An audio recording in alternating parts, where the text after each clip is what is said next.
یہ حسین پہلے سمجھنا ہے, اس اساس کو سمجھنا ہے, بنیاد کو سمجھنا ہے. انشاءاللہ 6 سفر سے 10 سفر تک 5 دنوں میں اسی سلسلے کو بہت وضاحت کے ساتھ, جزیات کے ساتھ, تفصیلات کے ساتھ بیان کریں گے.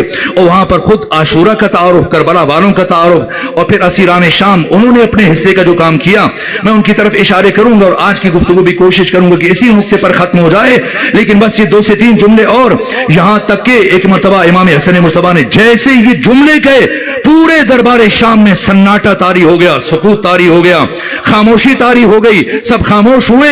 اس کے بعد تاریخی خطبہ شروع کیا. امام حسن مصطفیٰ نے اکیلے ہیں اور ایک بس غلام ہے, اور پورا دشمن کے سپاہی ہزاروں افراد ہیں, دربار ہے, اس کے وزیر مشیر سب بیٹھے ہیں. اور امام حسن مصطفیٰ اب اپنی گفتگو کو آگے بڑھاتے ہوئے فرما رہے ہیں کہ لو قمت علی ھذا المقام حولا فحولا, گھنٹہ نہیں, دن, مہینہ نہیں, نہ کیا فرمایا, لو قمت علی ھذا المقام حولا فحولا, میں حسن مصطفیٰ اگر اس مقام پر کھڑا ہو جاؤں ہفتے, مہینے, دن نہیں, سال ہاں سال کھڑا ہو جاؤں, مسلسل کئی سال کھڑے ہو کر, اگر حاکم شام کہہ دیتا کہ چلیں کیجئے, سالوں سال کھڑے ہو کر بیان کیجئے. امام حسن مصطفیٰ جو چیلنج کر رہے ہیں, دشمن جانتا ہے کہ حسن مصطفیٰ جو کہہ رہے ہیں وہ علی ابن ابی طالب کے بیٹے, جو علی نہج البلاغہ میں فرماتے ہیں کہ ذمتی بما اقول رہینا, علی جو لفظ اپنی زبان سے ادا کرتا ہے پہلے خود اپنی ذات کو گروی رکھتا ہے اس لفظ کے بدلے میں, اس جملے کے بدلے میں علی اپنی پوری شخصیت کو رہن رکھتا ہے. ذمتی بما اقول رہینا ما شککت فی الحق اریت, علی نے اس حق میں کبھی شک نہیں کیا جس جب سے خدا نے علی کو حق دکھایا ہے. یہ کون ہے؟ جہاں تک امام حسن مصطفیٰ نے ایک مرتبہ فرمایا لو قمت علی ھذا المقام حولا فحولا, اگر سال ہاں سال کھڑے ہو کر میں بیان کروں کیا, اذکر ما آتانا اللہ من فضل, ان فضائل کو بیان کروں, ان فضیلتوں کو بیان کروں جنہیں اللہ نے میرے خاندان پر نازل کیا ہے, اتارا ہے. لم او سے, ہاں میں حسن مصطفیٰ گن نہیں سکتا, شمار نہیں کر سکتا, یہ میری طاقت ہے, یہ میرا اختیار ہے. یہاں امام حسن مصطفیٰ نے اپنی ولایت تکوینی کو بیان کیا جو کون میں اللہ نے حق کے تصرف دیا ہے. اب آیت نور کے ان جملوں کی تفسیر کے بعد کسی کو شک نہیں رہنا چاہیے کہ ان 14 کا اختیار کیا ہے, اس اختیار کی حدیں کہاں تک ہیں, یہ 14 نور ان کی حقیقت کیا ہے. ان کا نور عالم ناسوت میں منحصر نہیں ہے, یہ امام حسن مصطفیٰ بیان کر رہے ہیں. حسن مصطفیٰ خود مشیت خدا, حسن مصطفیٰ خود ارادہ خدا, یہاں تک کہ بیان کرتے ہوئے اپنے تصرف کو بیان کیا, اختیار کو بیان کیا, اپنی ولایت کو بیان کیا, اور فرمایا کہ واللہ, اللہ کی قسم, لو شئتو, میں حسن مصطفیٰ اگر چاہوں, واللہ لو شئتو لجعلت العراق شامن والشام عراقا, اگر میں چاہوں شام کو عراق بنا دوں, عراق کو شام بنا دوں, والرجل امرأتا والامرأة رجلا, اگر میں حسن چاہوں مرد کو عورت بنا دوں, عورت کو مرد بنا دوں. جناب ابن ابی الحدید معتزلی نے لکھا ہے, علامہ باقر مجلسی نے لکھا, فقام رجل من الحضار, حاضرین میں سے ایک شخص کھڑا ہوا اور حضرت کے چہرے کی طرف دیکھ کر کہنے لگا, ابن ابی تراب, علی کے بیٹے, من یقدر علی ذلک, کس میں اتنی طاقت ہے کہ وہ اتنی بڑی بات کر سکے. تو ابن ابی الحدید نے لکھا, فنظر الامام الیہ شزرا, امام نے خیرہ نگاہی سے اس کی طرف دیکھا, اور دیکھنے کے بعد بس ایک جملہ ارشاد فرمایا, اما تستحشینا ان تقعدی بین الرجال, شرم نہیں آتی عورت ہو کر مردوں میں بیٹھ گئی, اما تستحشینا ان تقعدی بین الرجال, ایسے نہیں کہ کچھ مراحل طے کیے ہو, نہ. خمینی بت شکن رحمت اللہ علیہ یہاں تک کہ اپنی عظیم الشان کتاب آداب الصلاۃ میں سورہ مبارکہ یاسین کی تفسیر کے ذیل میں یہ جملے لکھتے ہیں کہ اللہ تو سورہ مبارکہ یاسین کے آخر میں یہ فرما رہا ہے کہ جب وہ کسی چیز کا ارادہ کرتا ہے تو کہتا ہے کن, ہو جا, فیکن, تو وہ ہو جاتی ہے.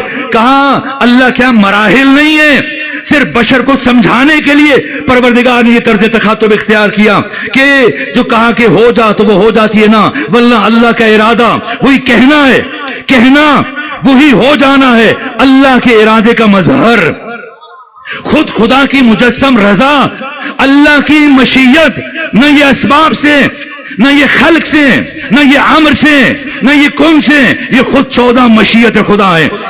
جیسے ہی مشیت خدا حسن مصطفیٰ نے اس کی طرف دیکھ کر کہا, اما تستحشینا ان تقعدی بین الرجال, دیر نہیں لگی, اسی لمحے محفل سے اٹھی